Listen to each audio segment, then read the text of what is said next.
अस्सलाम वालेकुम, कैसे हैं आप? आज की रेसिपी को शुरू करने से पहले मैं आपसे ये कहना चाहूँगी कि अगर आप मेरे चैनल पर नए हैं तो मेरे चैनल पाक फूड होम रेसिपी को सब्सक्राइब और शेयर कर दें और बेल आइकन को भी प्रेस कर दें ताकि मेरी हर आने वाली नई वीडियो आप तक बर वक्त पहुँच सके। आज हम कीमा पराठा रोल की रेसिपी बना रहे हैं। इसको बनाने के लिए मैंने मैदा लिया है आधा किलो, उसमें हाफ़ टी स्पून मैंने नमक शामिल किया है और 2 टेबल स्पून मैंने कुकिंग ऑयल शामिल किया है। सबसे पहले इन चीज़ों को हाथ की मदद से मिक्स कर लें। फिर थोड़ा थोड़ा पानी शामिल करके अच्छे तरीके से आटे को गूंद लें। आटा जितना अच्छे तरीके से गूंदा होगा पराठा भी उतना ही अच्छा बनेगा। इस स्टेज पर 2 चम्मच कुकिंग ऑयल शामिल करके और अच्छे तरीके से गूंद लें और 1 घंटे के लिए कवर करके रख लें।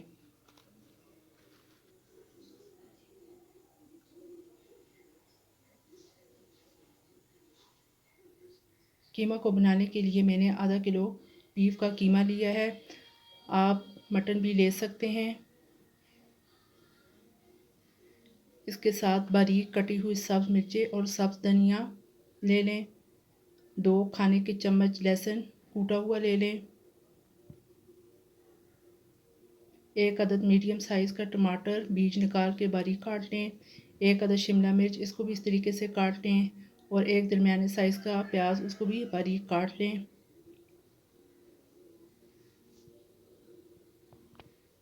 मसाला जात में ज़ीरा 1 टीस्पून, गरम मसाला हाफ़ टी स्पून, हल्दी पाउडर हाफ़ टी स्पून, कुटी हुई लाल मिर्च हाफ़ टी स्पून, काली मिर्च पिसी हुई हाफ़ टी स्पून, खुश्क धनिया 1 टेबल स्पून पिसा हुआ, नमक हाफ़ टी स्पून। सबसे पहले कढ़ाई में 2 टेबल स्पून ऑयल डाल के लहसुन को लाइट सा ब्राउन करना है। जैसे ही लहसुन लाइट सा ब्राउन हो इसके अंदर कीमे को शामिल करके 3 से 4 मिनट तक भून लें कि इसका कलर चेंज हो जाए। फ्लेम को मीडियम रखें। ये देखिए जी, इसका कलर चेंज हो चुका है। अब इसके अंदर खुश्क मसाला जात को शामिल कर लें और अच्छे तरीके से मिक्स कर लें।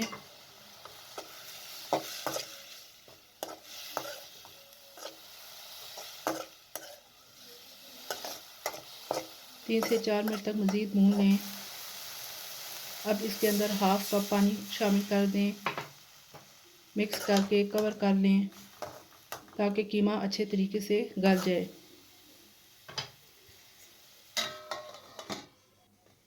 ये तकरीबन 5 मिनट हो चुके हैं। कीमा देखिए अच्छे तरीके से पक गया और पानी भी खुश्क हो गया है।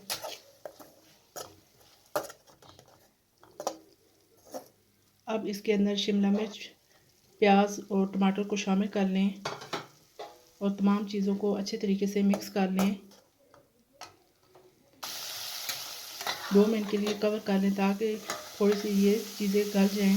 बहुत ज़्यादा गलाना नहीं है, हल्के सा क्रंची पान रहना चाहिए।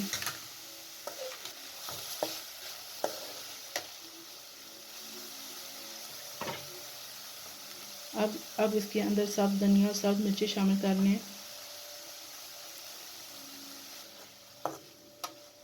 तमाम चीज़ों को फिर से मिक्स कर लें। अब इसके अंदर ऊपर कोयला रख के ऊपर से 2 कतरे कुकिंग ऑयल डाल दें और ढक दें। ये बारबेक्यू टच है, इससे कीमे के अंदर बहुत प्यारी सी खुशबू आने लगेगी। ऊपर से कवर कर दें। ये देखिए जी, 1 घंटा गुजर चुका है। आटा अच्छे तरीके से सेट हो गया है। अब आप अपनी मर्ज़ी के हिसाब से मीडियम से पेड़े बना लें। ये देखें मैंने इस साइज़ के पेड़े बना लिए हैं। पेड़ों को आपने अब बेल लेना है। बेल कर ब्रश की मदद से तमाम रोटी पर अच्छे तरीके से ऑयल को लगा लें। अच्छे तरीके से ब्रश की मदद से लगा लें। ऊपर से खुश्क आटा छिड़क लें।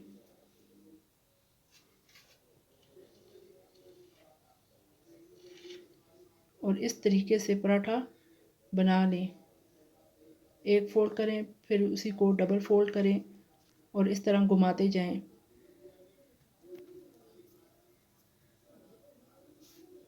और इस तरीके से प्रेस कर लें। ये देखें जी, इस तरह तैयार कर लें। एक और मैं आपको मज़ीद तैयार करके दिखा देती हूँ ताकि आप अच्छे तरीके से समझ जाएं। वीडियो को कंटिन्यू देखें ताकि कोई भी स्टेप मिस ना हो।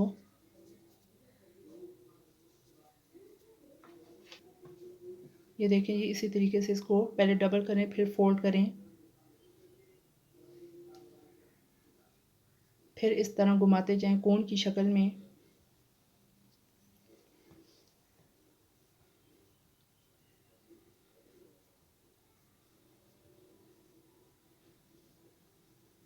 फिर उंगलियों की मदद से प्रेस करके अंदर की तरफ दबाते जाएं और साथ में घुमाकर इस तरह पेड़े बना लें।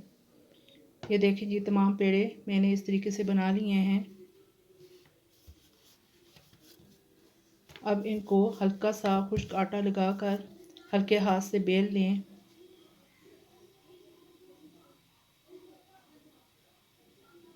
ये देखिए जी, मैंने तवे पर कुकिंग ऑयल हल्का सा लगा लिया है। एहतियात के साथ अब इसके ऊपर पराठा डालें।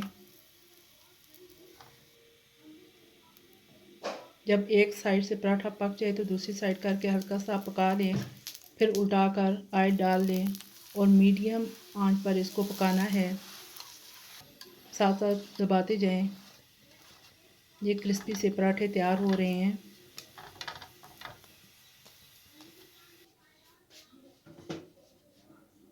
इसी तरीके से तमाम पराठे आपने तैयार कर लेने हैं। ये देखें जी, कितना मज़ेदार पराठा तैयार हुआ है। अब हम इसको रोल बनाएंगे। नीचे मैंने बटर पेपर रखा है। इस तरह केचप ऊपर से डालें, फिर मायोनीज डाल लें, फिर इस तरह कीमा जो हमने बनाया है वो ऊपर से डालकर खीरा, प्याज और टमाटर रख दें।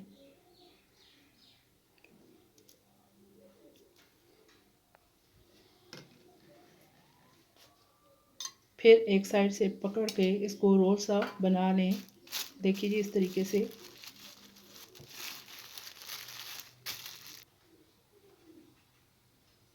ये देखिए जी, मज़ेदार रोल तैयार हो चुके हैं। आप इस तरीके से एक दफ़ा ज़रूर बनाइएगा। इसको बनाना बहुत आसान है और ये खाने में बहुत ही मज़ेदार हैं। ये देखिए जी, देखने में भी कितने खूबसूरत लग रहे हैं और लजीज भी बहुत ज़्यादा हैं। अगर आपको मेरी ये रेसिपी पसंद आए तो लाइक कर दीजिएगा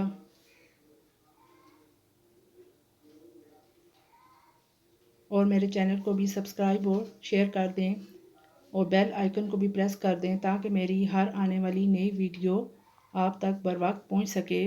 अल्लाह हाफिज़।